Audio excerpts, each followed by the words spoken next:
Hello students. आज का जो हमारा टॉपिक है वो टॉपिक है blood flow and heart attack. Blood flow and heart attack. तो ये जो टॉपिक है इसमें हमको क्या समझना है कि जो हार्ट अटैक आता है वो हार्ट अटैक किस वजह से आता है। ठीक है, तो ये हार्ट अटैक जो आता है उसका रीज़न क्या है कि इस तरीके से आप देखो तो ये जो आर्टरी होती है, ठीक है, तो इसके अंदर क्या होगा कि ब्लड फ्लो हो रहा है। ठीक है, तो यहाँ पर ये जो ब्लड फ्लो हो रहा है तो यहाँ पर क्या होगा कि प्लैक नाम का एक मटेरियल होता है वो यहाँ पर चिपक जाता है। ठीक है, ये जो हमारे आर्टरी होती है, ठीक है, इसके अंदर ये क्या होगा कि प्लैक नाम का एक मटेरियल होता है। ठीक है, तो वो क्या होगा कि विस्कस होता है, तो वो इसके अंदर क्या होगा कि चिपक जाएगा। अब देखो आप इधर से, तो यहाँ पर जो क्रॉस सेक्शनल एरिया है ए और यहाँ पर जो एरिया हो जाएगा स्मॉल ए, तो क्या होगा कि ए ग्रेटर देन स्मॉल ए हो जाएगा। तो उस वजह से क्या होगा कि जब यहाँ पर ब्लड फ्लो हो रहा है तो उस वक्त एरिया क्या है, ज़्यादा है, तो ब्लड इजीली फ्लो होगा। बट यहाँ पर क्या होगा कि ये वाला जो एरिया है ये क्या हो गया, तो यहाँ पर से अब ब्लड फ्लो नहीं हो रहा है क्योंकि ये विस्कस मटेरियल एक प्लैक नाम का होता है वो यहाँ पर चिपक गया है। तो उस वजह से क्या होगा कि यहाँ पर एरिया कम हो गया ब्लड फ्लो होने के लिए। तो यहाँ पर ब्लड की वेलोसिटी क्या हो जाएगी, यहाँ पर एरिया कम है तो ब्लड की वेलोसिटी इंक्रीज हो जाएगी। अब हमारे पास बर्नौली इक्वेशन क्या कहता है, तो आप देखो तो P plus 1/2 rho V square plus rho G H equal to constant. तो यहाँ पर हमको क्या पता चलेगा कि ये जगह पर वेलोसिटी क्या हो गई कि ज़्यादा हो गई, किस वजह से, तो एरिया कम होने की वजह से। तो प्रेशर क्या हो जाएगा, ऑब्वियसली वेलोसिटी बढ़ गई तो प्रेशर कम होगा। तो ये प्रेशर कम होने की वजह से क्या हो जाएगा कि ये जो आर्टरी होती है तो वो इस तरीके से दब जाएगी। ठीक है, ये दब क्यों जाएगी, क्योंकि यहाँ पर प्रेशर कम है तो आउटसाइड का जो प्रेशर होगा वो इसको दबा देगा। ठीक है, नॉर्मली चीज बैलेंस कब रह पाएगी, जब दोनों साइड इनर और आउटर साइड का जो प्रेशर होता है वो सेम होगा तब वो मेंटेन रहेगी। बट अगर इनर प्रेशर कम हो गया तो ये प्रेशर कम होने की वजह से क्या होगा कि बाहर का प्रेशर उसको दबा देगा। अब ये दबा देगा तो उस वजह से क्या होगा कि जो हार्ट होता है उसको यहाँ से ब्लड को पास करवाने के लिए क्या होगा कि ज़्यादा वर्क करना पड़ेगा। ठीक है, तो उस वजह से हार्ट के ऊपर क्या होगा कि ज़्यादा लोड आएगा।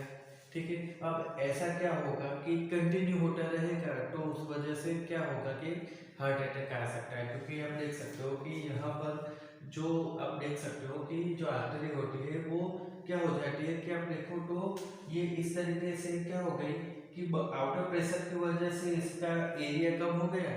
तो अगर ये बाहर का जो प्रेशर है, ठीक है, ये प्रेशर अगर ज़्यादा हो गया तो इस तरीके से चिपक जाएगी। अगर ये चिपक गई तो क्या होगा कि यहाँ पर से ब्लड फ्लो हो ही नहीं पाएगा, तो उसी को ब्लॉकेज बोलते हैं। ठीक है, तो आई होप कि आपको आइडिया आया होगा कुछ।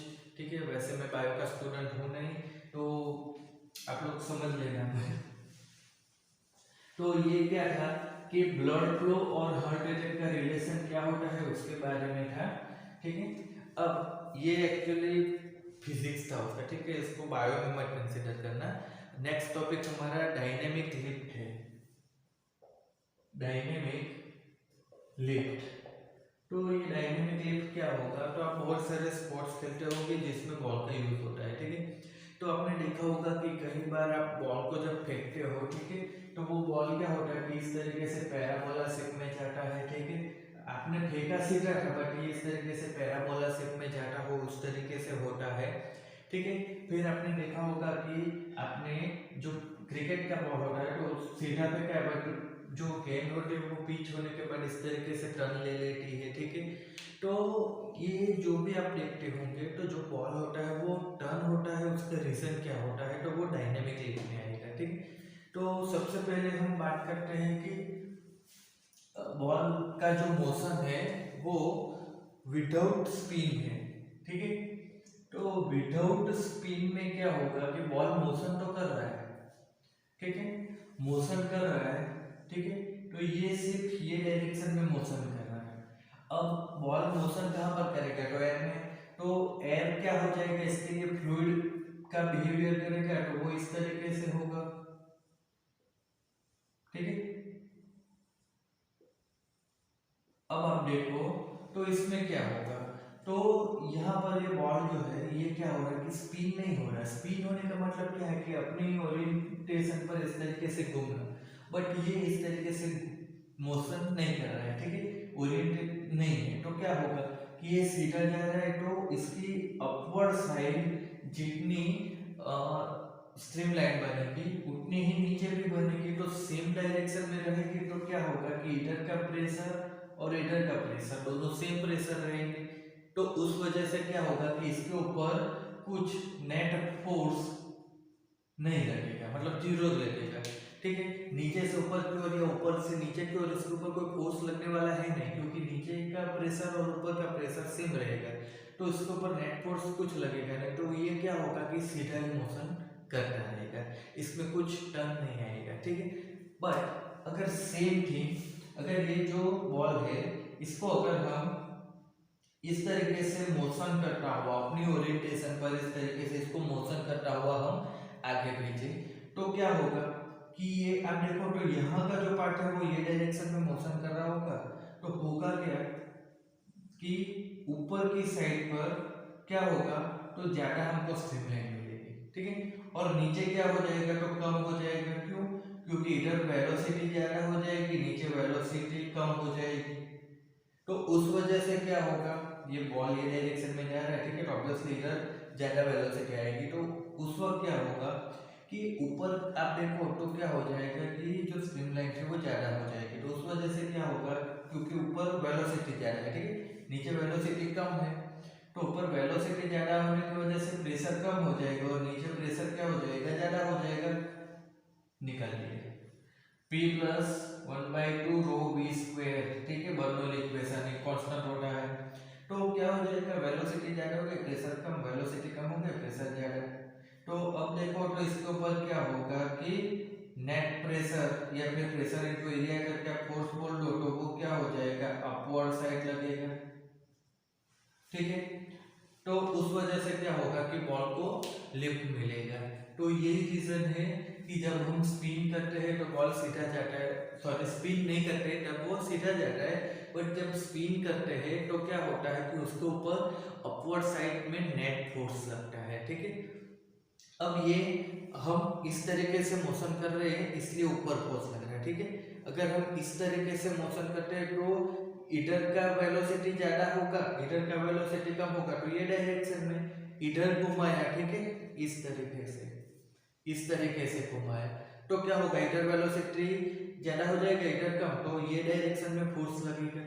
तो ये डायरेक्शन जिस डायरेक्शन में आप घुमा रहे हो, ठीक है, उसी डायरेक्शन में क्या होता है कि उसके ऊपर फोर्स कहाँ लगेगा वो डिसाइड होता है, ठीक है। अभी हमने इस तरीके से घुमाया, ठीक है, तो ऊपर की वेलोसिटी बढ़ रही है, ये डायरेक्शन में जा रहा है, तो ऊपर वेलोसिटी बढ़ रही है तो प्रेशर कम हो रहा है, इसलिए क्या होगा कि अपवर्ड डायरेक्शन में फोर्स लगेगा, ठीक है। अपने बोर्ड से लोग जो लोग क्रिकेट खेलते होंगे उनको पता होगा कि लेग स्पिन करते हैं और ऑफ स्पिन करते हैं, तो ये जो आपका इस तरीके से गेंद पकड़ा होता है, ठीक है, तो इस तरीके से घुमाते हैं, ठीक है, पता नहीं मेरे को लेग स्पिन बोलते हैं ऑफ स्पिन, बट इस तरीके से घुमाते हैं, और दूसरा क्या है इस तरीके से घुमाते हैं, ठीक है।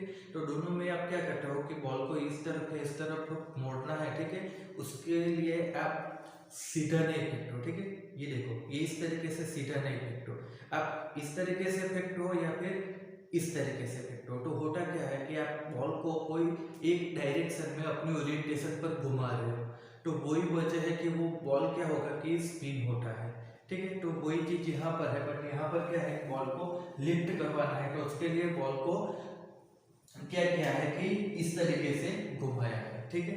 अब इसको ही यहाँ पर आप देखो तो बॉल के ऊपर क्या होगा कि अपवर्ड डायरेक्शन में नेट फोर्स लगता है, ठीक है, तो ये जो नेट फोर्स लगता है इसी को बोलते हैं मंगोस इफेक्ट, मंगोस इफेक्ट। अब यहाँ पर आपने जो पढ़ा वही सेम थिंग क्या होगी कि एरोप्लेन में एरोफॉइल जो होती है उसके लिए भी यही चीज होती है। तो उसका आपने क्रॉस सेक्शन एरिया आप देखो किसका, तो जो एरोफॉइल होती है, ठीक है, मतलब जो विमान की प्लेन की वाइन जो होती है, ठीक है, तो वो कुछ इस तरीके से होती है। तो ये इस तरीके से ओरिएंटेड की जाती है, ठीक है। तो उस वक्त क्या होगा कि ऊपर प्रेशर कम हो जाएगा, नीचे प्रेशर ज्यादा हो जाएगा, ठीक है। अब ये क्यों हो जाएगा, तो नीचे एयर की वेलोसिटी कम रहती है, ऊपर वेलोसिटी ज्यादा रहती है। तो जो एरोफॉइल होती है उसको भी इस तरीके से डिजाइन किया जाता है कि ऊपर की जो एयर होगी, ठीक है, वो एयर क्या होगी, तेजी से बहेगी और नीचे की एयर धीरे से। तो उसको जैसे क्या होगा कि नीचे प्रेशर ज्यादा हो जाएगा, ऊपर कम हो जाएगा। तो वहां पर भी क्या होगा, अब देखो नीचे प्रेशर ज्यादा है, ऊपर कम है, तो ऊपर की ओर क्या हो जाएगा कि लिफ्ट हो जाएगा, ठीक है। तो उसी वजह से प्लेन भी ऊपर जो उठते हैं तो उसका रीजन भी यही होता है, ठीक है। ये तो नॉर्मल थिंग है, ठीक है। बाकी उसको टर्न लेने के लिए और उसके लिए बहुत सारी उसमें ओरिएंटेशन की जाती है।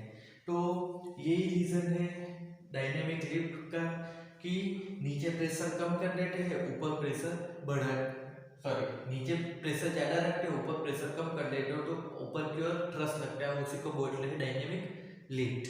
तो अब इसी का यूज करते हुए हमको एक न्यूमेरिकल भी करना है, ठीक है। वो एग्जांपल का 10.7 है।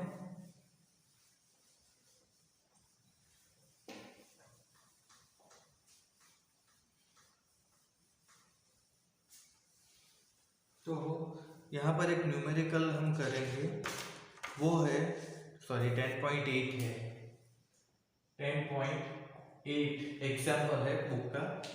तो यहाँ पर हमको एक फुल्ली लोडेड एयरक्राफ्ट दिया हुआ है जिसका मास दिया हुआ है 3.3 10⁵ kg, मास 3.3 × 10⁵ kg दिया हुआ है। दूसरा चीज यहाँ पर दिया हुआ है एरिया, क्रॉस सेक्शनल एरिया दिया हुआ है, ठीक है। तो जो वाइन होगी उसका एरिया है 500 मीटर स्क्वायर।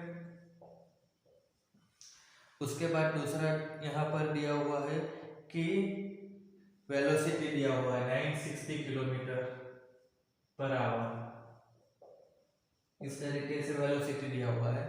अब हमको यहाँ पर फाइंड करना है, तो change in pressure upward and lower side पर change in pressure, that means delta P equal to find करना है। और दूसरा कि फ्रैक्शनल या रिलेटिव आपको वेलोसिटी फाइंड करनी है, तो वो हो जाएगा v2 minus v1 upon v average, वो क्या होता है वो फाइंड करना है, ठीक है। तो दो चीज यहाँ पर फाइंड करनी है। अब आप देखो तो यहाँ पर मास दिया हुआ है, एरिया दिया हुआ है, वेलोसिटी दिया हुआ है और हमको चेंज इन प्रेशर फाइंड करना है। तो पहले तो यहाँ पर समझो चीज को कि बोला क्या गया है कि ये इस तरीके से एयरक्राफ्ट की कोई विंग होगी, तो वहां पर क्या होगा कि अपर साइड और लोअर साइड पर वेलोसिटी क्या होगी, तो अलग अलग होगी। तो यहाँ पर वेलोसिटी v2, यहाँ पर वेलोसिटी v1 ले रहे हैं, ठीक है। ऊपर की वेलोसिटी ज्यादा होती है, इस वजह से प्रेशर कम होता है ना, तो वेलोसिटी v2 ऊपर ज्यादा होती है, नीचे कम होती है। तो यहाँ पर क्या होगा कि प्रेशर P2 और यहाँ पर प्रेशर P1, तो इन दोनों का जो डिफरेंस आएगा उसको हम बोलेंगे डेल्टा P। तो वो डेल्टा P हमको फाइंड करना है। तो यहाँ पर एक चीज समझो कि ये जो है पूरा अलग से समझ लो कि ये कोई प्लेन है, ठीक है, बहुत गंदा था।